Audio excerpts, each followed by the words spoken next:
The moment Duke Alaric Pharaoh's polished boots touched the muddy square of Hollowmere village, every soul present dropped to their knees in the thin autumn rain. Every soul except one. Alira Voss stood alone amid the bowed heads, a basket of unsold turnips balanced on her hip. Her chin lifted, and her dark eyes fixed on the Duke as though he were nothing more than a curious stranger who had wandered too far from the city roads. The square fell silent, but for the creak of cartwheels and the distant lowing of cattle. Steam rose faintly from the horses' flanks. The scent of wet hay and wood smoke hung thick in the air, mingling with the sharper tang of the blacksmith's forge just beyond the chapel. Duke Alaric had come to Hollowmere for a single, tedious purpose, to inspect the harvest tithes owed to House Pharaoh before the autumn court convened in the capital. He had expected mud, complaints, and the tiresome bowing of peasants grateful for a moment of his attention. He had not expected a girl in a patched wool cloak, who looked at him the way one might look at a puzzle not yet worth solving. "You there," called Sir Rennick, the Duke's steward, his voice cracking like a whip across the square. "Kneel before his grace." Alira's grip on her basket tightened, but she did not move. "I've knelt in the mud all morning, pulling turnips for a harvest that mostly goes to feed his grace's table," she said, her voice carrying further than she intended. "My knees have earned a rest." A ripple of horrified gasps swept through the villagers. Old Marin, the miller's wife, pressed a trembling hand to her mouth. Somewhere behind the crowd, a child laughed before being hastily hushed. Duke Alaric, for the first time in longer than he could remember, felt something other than boredom stir behind his ribs. He studied her, the flour dust on her sleeve, the frayed hem of her skirt, the stubborn set of her jaw, and found himself, against every instinct of rank and propriety, faintly amused. "And what is your name, turnip girl who does not kneel?" he asked, dismounting without waiting for his groom to steady the horse. "Alira Voss," she answered. "And you are the Duke who has come to count what little we have left after winter stores are set aside." The steward opened his mouth to reprimand her, but Alaric raised a single gloved hand, silencing him. He had spent the better part of 3 years being courted, flattered, and maneuvered by the daughters of noble houses, eager to become the next Duchess of Pharaoh. Women who recited poetry at his request and lowered their eyes at precisely the correct moment. None of them had ever spoken to him as though he were simply a man standing in the rain. It was, in truth, a dangerous season for House Pharaoh. Whispers had followed Alaric from the capital, whispers that the king intended to announce his betrothal to Lady Cassandra Wren before the midwinter court, a union that would bind 2 of the realm's oldest bloodlines, and, not incidentally, secure the northern trade routes his family desperately needed. The betrothal papers already sat sealed in his study, awaiting only his signature. Everyone assumed the matter settled. Alaric had assumed it too, until this very morning, when a letter from his late mother's solicitor had arrived, a letter he had not yet dared to open, tucked now inside his coat, like a stone against his chest. "Tell me, Alira Voss," the Duke said, stepping closer, ignoring the way Sir Rennick's face had gone the color of curdled milk. "Do you always speak to noblemen this way, or am I simply fortunate?" "I speak to men as they deserve to be spoken to," she said. "Title does not change that." A murmur of alarm passed through the crowd, but Alaric laughed, a short, genuine sound that seemed to surprise him as much as it did everyone watching. He had not laughed like that since his mother's funeral, 3 winters past. He glanced once at the tithe ledgers his clerk carried, then back at the girl who refused to bow, and made a decision that would unravel everything the court believed already settled. "Walk with me to the chapel steps," he said. "I find I have questions that have nothing to do with turnips." Alira hesitated only a moment before setting down her basket. As she followed him across the square, the villagers parted before them in stunned silence, and not one among them noticed the folded, unopened letter pressed against the Duke's heart. a letter that named an heir no one in Hollowmere, or in the capital, yet knew existed. The chapel steps were cold beneath them, slick with the morning's rain, but neither Alaric nor Elira seemed to notice. Sir Rennick hovered at a distance, close enough to intervene should propriety demand it, far enough to pretend he wasn't listening to every word. "You carry yourself like someone who has read more books than a turnip farmer should have access to," Alaric said, watching her closely. "My mother was a governess before she married my father," Elira replied. "She taught me letters before she taught me to spin wool. She died believing knowledge was the one inheritance no lord could tax away." A flicker of grief crossed her face, quickly mastered. "I've read every book in the chapel's small library twice over. Father Doyle lets me borrow them when the harvest allows."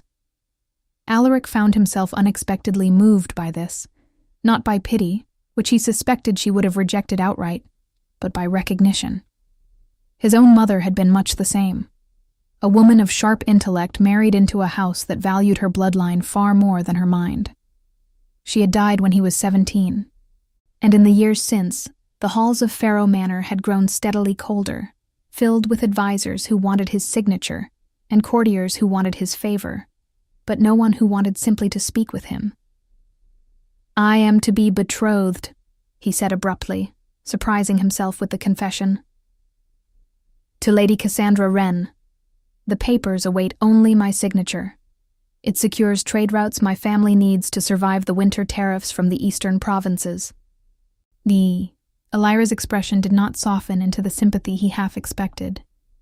Instead, something sharper crossed her features.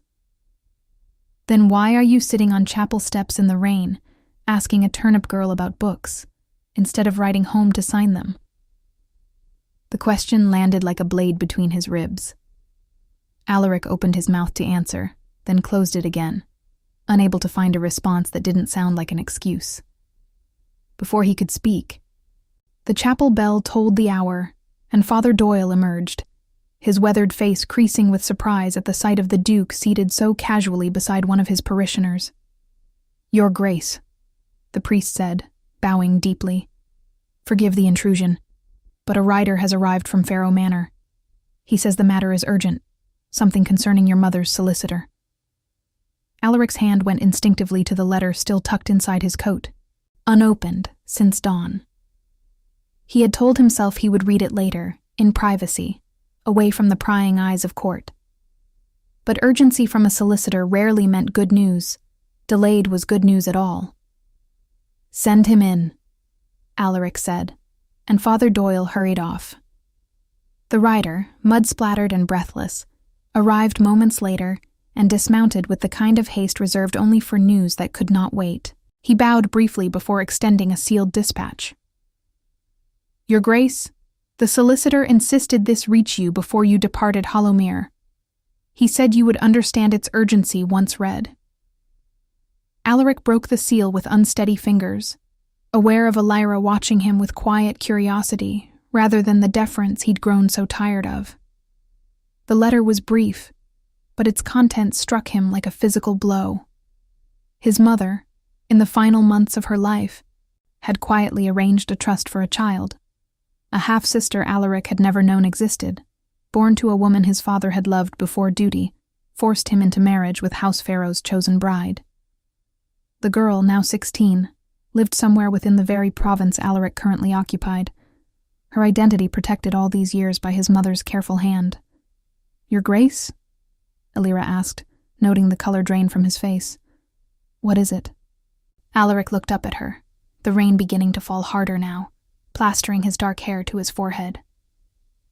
"It seems," he said slowly, "that my family's secrets run deeper than even I understood. My mother left behind a daughter, a sister I never knew I had, somewhere in this province. The solicitor believes she may be closer than I imagined." Elira's breath caught, though she said nothing, some private thought flickering behind her eyes that she did not yet share. Around them, the village of Hollowmere continued its quiet autumn rhythms, unaware that the Duke who had come merely to count tithes now carried a secret that could unravel the very betrothal meant to save his house. and unaware that the answer to his search might be standing closer than the solicitor's letter dared to suggest. The rain had softened to a fine mist by the time Alaric returned to Faro Manor that evening, but his thoughts remained as turbulent as the storm that had passed. He summoned his mother's solicitor, a stooped, careful man named Master Corwin, to the study before he had even removed his riding coat. "Tell me everything," Alaric demanded. "Who was this woman my father loved? Where is my sister now?" Master Corwin's hands trembled slightly as he unrolled a second document, one he had not entrusted to the courier. "Your mother swore me to secrecy until the girl's 16th year, Your Grace, which falls this very month. The woman your father loved was named Rosalind Hart, a governess in service to a minor house near the northern border. When your father was forced into marriage with your mother to secure the Faro-Wren alliance of that generation, Rosalind was already carrying his child. Your mother, upon learning of it years later, chose mercy over scandal.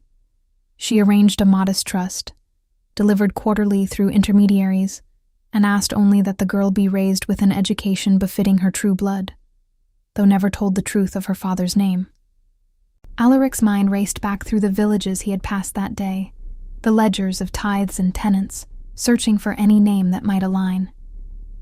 "And where does the trust send its payments now?" Corwin hesitated, then named a small parish near the eastern hills. A name that made Alaric's chest tighten, for it was the very chapel where Father Doyle presided over Hollowmere. The revelation struck with the force of a collapsing wall. Elira's mother had died when Elira was young. She had spoken of a governess mother who taught her letters. Rosalind Hart, Elira Voss. The pieces aligned with a clarity that left him breathless, though he forced himself to remain cautious. Coincidence was not proof, and he had learned enough of court politics to know that convenient truths were often manufactured by those with something to gain. He rode back to Hollowmere at first light, Sir Rennick trailing reluctantly behind him, muttering about the impropriety of a duke chasing after peasant girls twice within 2 days. But when Alaric found Elira at the well behind the chapel, drawing water with the same unbothered composure she'd shown in the square, he asked her directly about her mother's history, her true surname, the man her mother had once loved before marrying Elira's father, a humble but kind farmer who had raised her as his own. Elira's face went pale as the pieces settled into place for her as well. "My mother never spoke his name," she said quietly. "Only that he was a nobleman who could not claim her, and that the silence protected us both. She said one day the truth might find me, but I never imagined—" She stopped, staring at Alaric with new and unwelcome understanding. "You believe I am your sister. The trust, the parish, your mother's occupation. It aligns too precisely to dismiss," Alaric said, though something in his voice carried more reluctance than certainty, for the thought of Elira as a sister rather than the singular, unguarded presence who had made him laugh for the first time in years felt like a loss he was not prepared to name. Word of the Duke's repeated visits to Hollowmere had already reached the capital by the following week, carried swiftly by merchants and courtiers eager for gossip. Lady Cassandra Wren's family, sensing the betrothal's foundation trembling, dispatched an envoy demanding immediate confirmation of the signed papers. The king's own council, wary of any delay that might unsettle the fragile trade alliance with the northern provinces, sent word that patience for House Faro's personal affairs was wearing thin.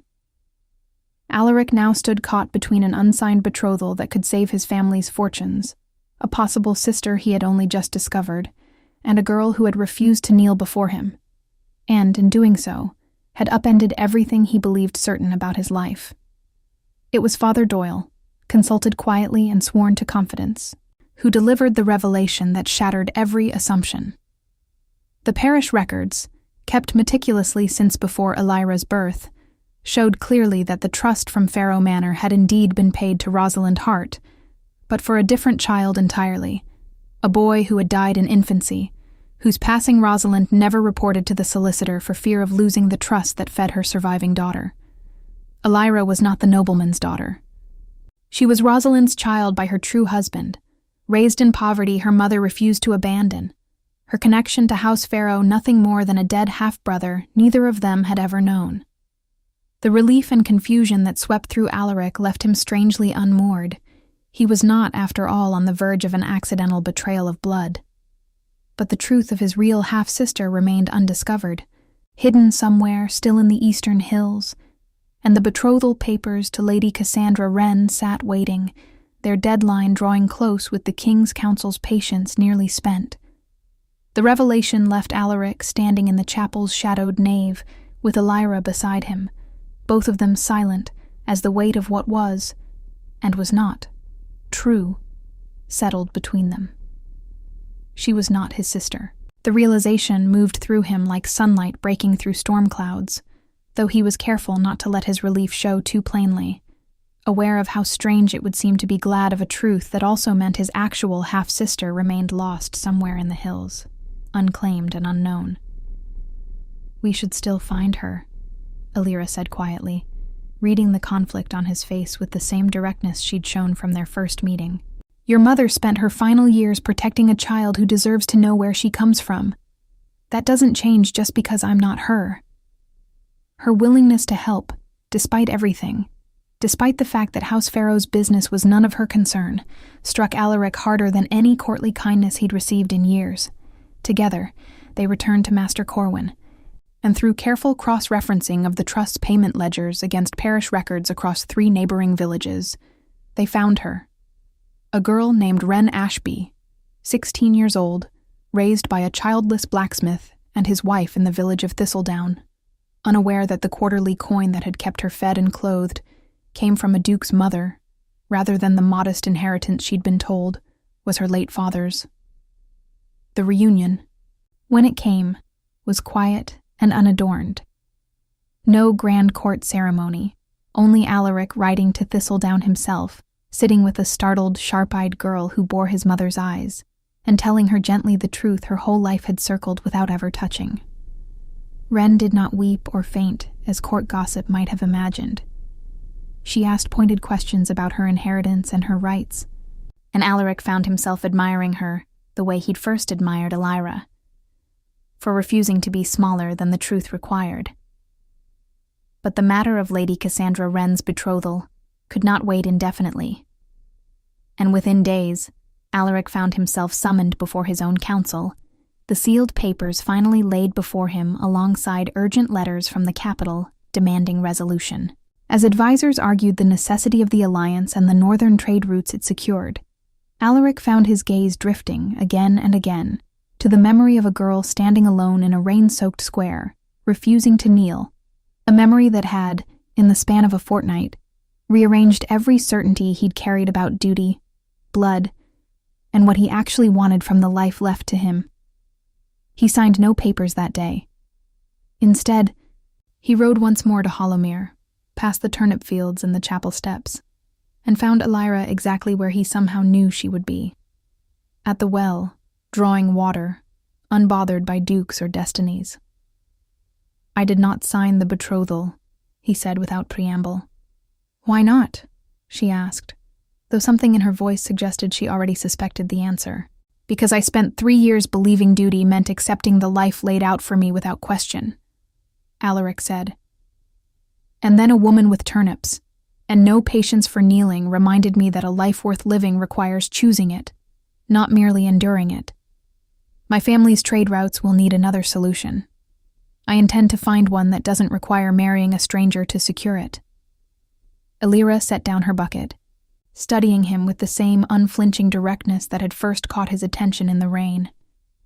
"The council will not accept this easily. Lords do not simply choose turnip girls over trade alliances." "No," Alaric agreed, "but I find I am tired of being a duke who accepts easily what the world hands him.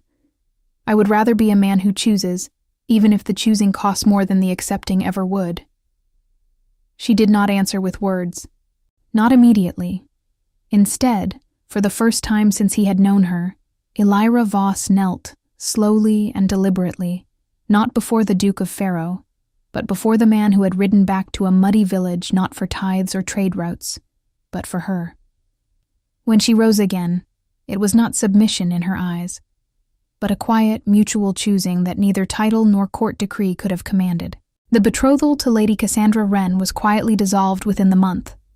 The northern trade routes secured instead through a painstakingly negotiated agreement Alaric brokered himself, drawing on skills of patience and listening he had never before thought himself capable of. Wren Ashby was formally welcomed into House Farrow as Alaric's acknowledged half-sister, given both the education and the choice his mother had always intended for her. And in Hollowmere, villagers still spoke years later of the day their duke had come to count tithes and instead lost his heart to a girl who would not kneel until, on her own terms, she chose to.